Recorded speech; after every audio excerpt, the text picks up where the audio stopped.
पिछली कथा में हमने सुना कैसे त्रेता युग में अयोध्या नगरी में प्रभु श्री हरि ने श्री राम के रूप में अवतार लिया। आज की यह कथा राम जन्म के बाद की है, जब पूरी अयोध्या आनंद, उत्सव और भक्ति से भर उठी थी। प्रभु श्री राम के जन्म का समाचार जैसे ही अयोध्या में फैला, हर दिशा से मंगल ध्वनियाँ गूंज उठीं। नगर की गलियाँ फूलों और दीपों से सज गईं। हर घर में दीप जलाए गए, ढोल, मृदंग और शंखनाद आकाश तक गूंजने लगे। लोग नाच उठे, नेत्रों से आनंदाश्रु बह चले, क्योंकि आज केवल एक राजकुमार नहीं, बल्कि धर्म, मर्यादा और करुणा का अवतार जन्मा था। महाराज दशरथ अपने जीवन में पहली बार पूर्ण तृप्ति का अनुभव कर रहे थे। उनकी आंखों में आंसू थे, पर वे आंसू दुख के नहीं, अपार आनंद के थे। उन्होंने दान पुण्य किया, ब्राह्मणों को स्वर्ण, वस्त्र और गोदान दिया। पूरी अयोध्या में उत्सव का आदेश दिया गया। माता कौशल्या की गोद में बालक श्री राम शांत और तेजस्वी दिखाई दे रहे थे। उनके मुख पर अद्भुत शांति थी, मानो समस्त ब्रह्मांड की करुणा उनकी मुस्कान में समाई हो।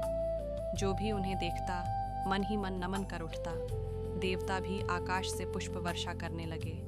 इसी समय कैकेयी के यहाँ भरत का जन्म हुआ और सुमित्रा के यहाँ लक्ष्मण और शत्रुघ्न चारों भाई जैसे चार दीपों की भांति अयोध्या को प्रकाशित कर रहे थे। परंतु इनमें भी श्री राम का तेज अलग ही था। लक्ष्मण तो बाल्यकाल से ही श्री राम से अलग रहना सह नहीं पाते थे। जैसे जैसे श्री राम बड़े होने लगे, उनका स्वभाव और भी अद्भुत होता गया। वे कभी किसी को दुखी नहीं करते, सदैव सत्य और करुणा का पालन करते। उनकी आंखों में दया थी, वाणी में मधुरता थी।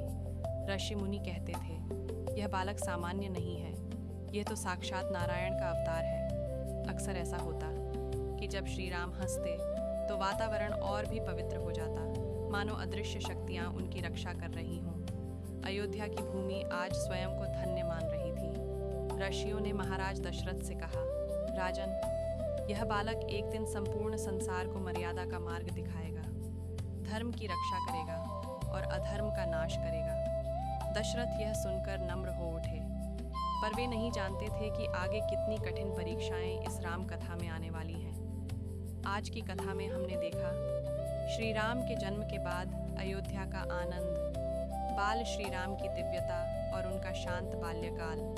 अगली कथा में हम जानेंगे कैसे गुरु वशिष्ठ के आश्रम में श्री राम और लक्ष्मण शिक्षा प्राप्त करते हैं और कैसे पहली बार श्री राम के धनुष और शौर्य की झलक संसार को मिलती है। राम कथा की इस पावन यात्रा में हमारे साथ बने रहिए। जय श्री राम।